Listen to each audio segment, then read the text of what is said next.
आज सम्राट मिहिर भोज की मूर्ति का अनावरण किया। सीएम योगी के गुर्जर सम्राट मिहिर की मूर्ति के अनावरण को यूपी में 2022 में होने वाले चुनाव से पहले पश्चिमी यूपी में बड़ी जातियों में से एक गुर्जरों को साधने की बीजेपी की बड़े दांव के तौर पर देखा जा रहा है। राजनीतिक जानकारों का मानना है कि किसान आंदोलन की वजह से पश्चिमी यूपी में जिस डैमेज की बीजेपी को आशंका है, शायद ये उसी के डैमेज कंट्रोल की कोशिश है। पहले राजा महेंद्र प्रताप सिंह के नाम पर यूनिवर्सिटी और अब सम्राट मिहिर भोज की मूर्ति का अनावरण। एक के बाद एक हुए इन कार्यक्रमों के जरिए बीजेपी की कोशिश जाट और गुर्जर दोनों समुदाय को साथ लाने की है। नोएडा के दादरी में बारिश की बूंदों के बीच आज सुबह यूपी के मुख्यमंत्री योगी आदित्यनाथ पहुंचे तो पहले तो फूल माला पहनाकर उनका स्वागत किया गया। 9वीं सदी के एक महान धर्मरक्षक जिन्होंने उस कालखंड में विदेशी आक्रांताओं के छक्के छुड़ा दिए थे, ऐसे महान धर्मरक्षक सम्राट मिहिर भोज के इस प्रतिमा की भव्य उद्घाटन कार्यक्रम में आप सब इस उत्साह के साथ एकत्र हुए हैं। मैं सबसे पहले महाराज मिहिर भोज जी को कोटि कोटि नमन करते हुए आप सबका हृदय से अभिनंदन करता हूँ।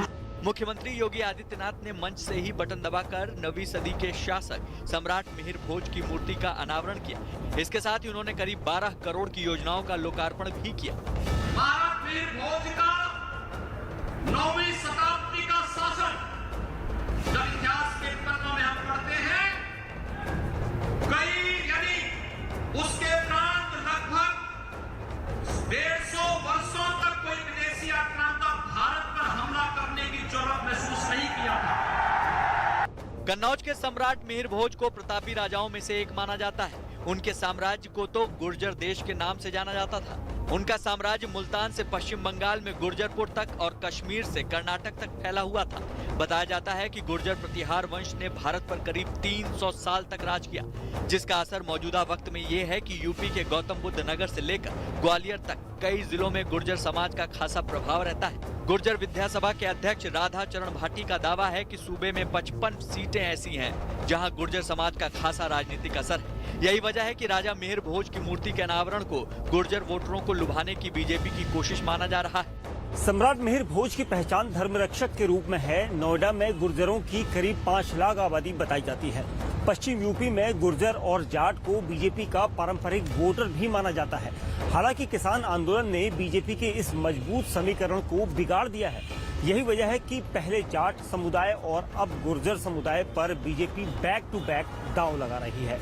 पश्चिमी उत्तर प्रदेश में 110 से ज्यादा विधानसभा सीटें हैं, जिनमें से 2017 में भाजपा ने 90 के करीब सीटें जीती थी। पिछले चुनाव में बीजेपी को जाटों के साथ साथ गुर्जर वोट भी मिले थे। माना जा रहा है कि आने वाले चुनाव में भी वो जाट और गुर्जर को साध कर रखना चाहती है। पश्चिम यूपी में गुर्जर समुदाय के मतदाताओं की खासी संख्या है, जो किसी भी दल का खेल बनाने और बिगाड़ने की ताकत रखते हैं। और इसी इलाके में बीजेपी ने 2014 और 2019 के लोकसभा और साथ ही 2017 के विधानसभा चुनाव में विपक्ष का सफाया किया था। पिछले 2 दिनों से योगी आदित्यनाथ पश्चिमी उत्तर प्रदेश के दौरे पर हैं। साफ है, मुख्यमंत्री गुर्जर मतदाताओं को लुभाने की कोशिश में है। राजा मिहिर भोज की मूर्ति का अनावरण इसी राजनीति का संकेत है।